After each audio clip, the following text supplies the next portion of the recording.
Boa tarde, Dr. João. Olá. Nós estamos aqui hoje a preparar o Dia Mundial do Sono e coube-nos a nós, Vila Real, falar com a psiquiatria.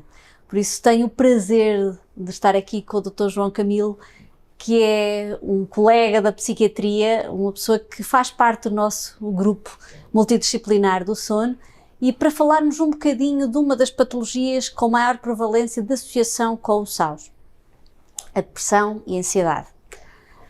Gostaria muito de ouvir a sua opinião relativamente a qual é a prevalência, se é de facto uma patologia muito frequente, e depois, na sequência disso, tentar perceber como é que nós devemos estar atentos nas várias consultas, na psiquiatria relativamente ao SAUS, no SAUS em relação à psiquiatria, se há algum fundamento fisiopatológico para esta grande prevalência.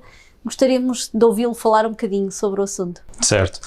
A relação que existe entre depressão e SAUS é considerada neste momento uma relação unidirecional e, aliás, bidirecional e portanto, é algo que os estudos vêm cada vez mais a mostrar que tem uma fortíssima associação. Há estudos que revelam uma relação de até 60% a 70%, ou seja, doentes com SAUS diagnosticada que apresentam sintomas de depressão com critérios para um diagnóstico de depressão em 60% a 70% dos doentes. Portanto, estamos a falar de uma relação fortíssima.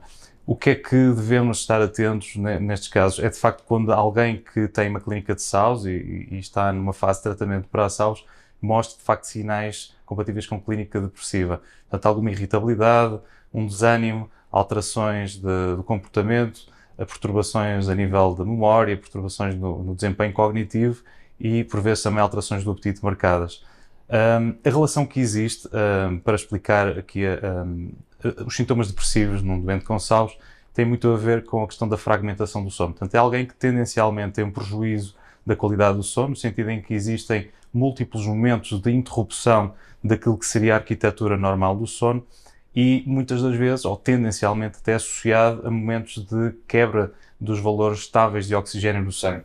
Isso vai criar como que um estado de inflamação, um estado pró-inflamatório e que se acredita que está na gênese da sintomatologia depressiva. Portanto, são doentes que chegam muitas das vezes com uma maior irritabilidade, descrita muitas vezes pelas pessoas que convivem com esse tipo de utentes, com sintomas depressivos marcados e, portanto, aqui a abordagem deverá ser transversal, não só uma abordagem no tratamento da SAUS, mas também de forma concomitante o tratamento da sintomatologia depressiva.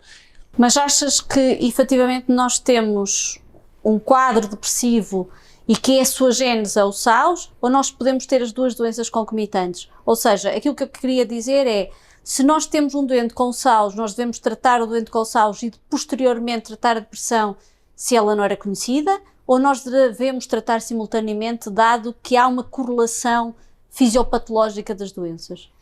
Havendo a partir de uma perturbação daquilo que é a qualidade do sono, nós podemos esperar que haja uma tendência à perturbação do humor daquela pessoa. E, portanto, alguém que cronicamente está a dormir mal, tendencialmente vai ter um prejuízo do seu desempenho cognitivo, um prejuízo da sua capacidade de lidar com as várias situações do dia-a-dia e que isso de alguma forma concorra para que a pessoa desenvolva uma perturbação afetiva.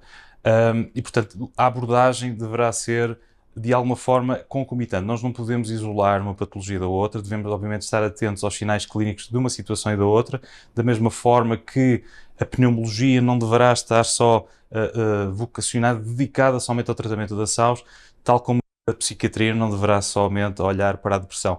Portanto, tem que de alguma forma haver uma particular atenção para a concomitância entre as duas patologias, para que o utente tenha um tratamento transversal às duas situações. Ou seja, aquilo que nós vamos considerar como conclusão é que, efetivamente, dada a prevalência e a correlação fisiopatológica, é importante nós tratarmos as duas em simultâneo, mesmo que não seja com fármacos ab início, mas ter sempre a noção de que, apesar de o SAUS poder desencadear a depressão, tal como a depressão também pode condicionar a não adesão ao SAUS, nós tentarmos sempre trabalhá-lo em equipa de forma a que os doentes tratem as duas coisas e depois perceber se o fator preponderante é a depressão ou o SAUS para aquele componente emocional do doente, é isso? Precisamente, precisamente.